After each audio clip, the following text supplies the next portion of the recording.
जी तो अस्सलाम वालेकुम दोस्तों, उम्मीद करता हूँ कि आप सब खैरियत से होंगे। अच्छा, जैसा कि आप देख सकते हैं कि मार्केट के अंदर 2 दिन से मार्केट जो सी हमारी वो साइडवेज हुई है।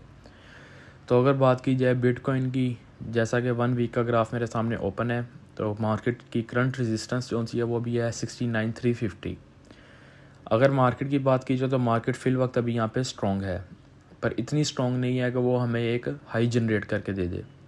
अगर हाई की बात की जाए तो BTC अगर हमें 69,680 या 700 के ऊपर हमें अपनी रेजिस्टेंस देता है तो बिटकॉइन हमें 71,000 या 72,000 तक का एक हाई जनरेट करके दे सकता है। अगर बात की जाए मंथ के अंदर, तो मंथ के अंदर बिटकॉइन हमें कम से कम भी इस महीने अगर अपनी रेजिस्टेंस हमें 72 के लेवल को ब्रेक कर जाता है, यानी अगर बिटकॉइन हमें 3 डे के अंदर 72 की कैंडल क्लोजिंग देता है तो बिटकॉइन हमें 80,000 या 85,000 डॉलर तक का एक हाई जनरेट करके दे सकता है। इसी के साथ फर्दर बात की जाए डंप की, ज़ाहिर बात है मार्केट है, दोनों मूव आ सकते हैं, पंप भी आ सकता है तो डंप भी आ सकता है। अभी मार्केट जिस तरह कि आप देख सकते हैं कि साइडवेज हुई है। तो अगर बात की जाए लो की, तो मार्केट अगर हमें 68,850 के ऊपर अपनी रेजिस्टेंस देती है तो मार्केट हमें 67,800 तक का एक लो दे सकती है।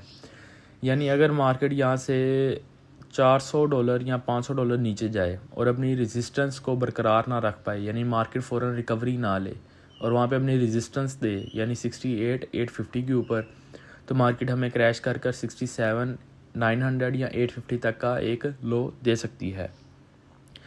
इसी के साथ बात की जाए इथीरियम की, इथीरियम जैसा कि आप देख सकते हैं कि लास्ट 2 वीक पहले कितना ज़्यादा पंप हुआ है, कोई $900 तक का इथीरियम ने एकदम हमें अपना हाई दिया है। ज़ाहिर बात है अगर अब हाई दिया तो मार्केट थोड़ी स्टेबल भी होगी, तो स्टेबल होकर मार्केट 3690 का एक लेवल इख्तियार कर चुकी हुई है। अगर बात की जाए पंप की, तो अगर मार्केट हमें इथीरियम की 3715 या 30 के ऊपर अपनी रेजिस्टेंस दे या 25 के ऊपर, तो मार्केट हमें पंप कर 3850 तक का एक हाई जनरेट कर दे सकती है। इसी के साथ बात की जाए इथीरियम के लो की, तो मार्केट अभी लो के इथीरियम जो सा अभी लो के करीब ही है। तो अगर बात की जाए लो की, तो अगर मार्केट हमें 3660 तक का रेजिस्टेंस देती है यानी और रिकवरी वहाँ से नहीं लेती, तो मार्केट हमें इथीरियम की क्रैश करती हुई नज़र आएगी, जो कि हमें एक लो दे सकती है 3540 तक का या इससे भी नीचे। तो अगर बात की जाए जो सा है क्या कहते हैं मंथ के अंदर अंदर इथीरियम कितना पंप कर सकते हैं, तो एक्सपेक्टेड है कि अगर मार्केट हमें इथीरियम की 3800 के लेवल के ऊपर अपनी क्लोजिंग देती है तो इथीरियम भी हमें 4500 तक का एक हाई जनरेट करके दे सकता है। सोल की बात की जाए जो कि मार्केट का एक स्ट्रॉन्ग कॉइन है, जिस तरह की अभी करंट प्राइस सोल की 160 है। तो लास्ट मैंने अपनी वीडियो के अंदर भी बताया था, अगर सोल स्ट्रॉन्ग हो, अगर सोल 165 या 167 के ऊपर हमें अपनी रेजिस्टेंस देता है तो सोल भी हमें पंप करता हुआ दिखाई देगा, जो कि जा सकता है लेवल 185 तक।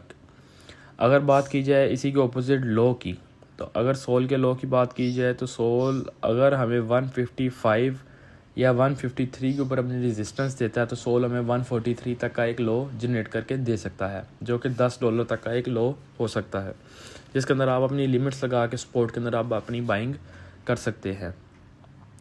मंथ की बात की जाए तो इसी तरह ही सोल सेम एज इट इज़, अगर मंथ में ज़ाहिर बात है अगर बिटकॉइन पंप करेगा तो आल्ट भी पंप करेंगे, तो सोल भी जो सा हमें एक अच्छा पंप जनरेट करके दे सकता है। इसी के साथ वीडियो का अख्ताम करते हैं। सपोर्ट और रेजिस्टेंस को देखते हुए ट्रेड लीजिएगा। अल्लाह हाफिज़।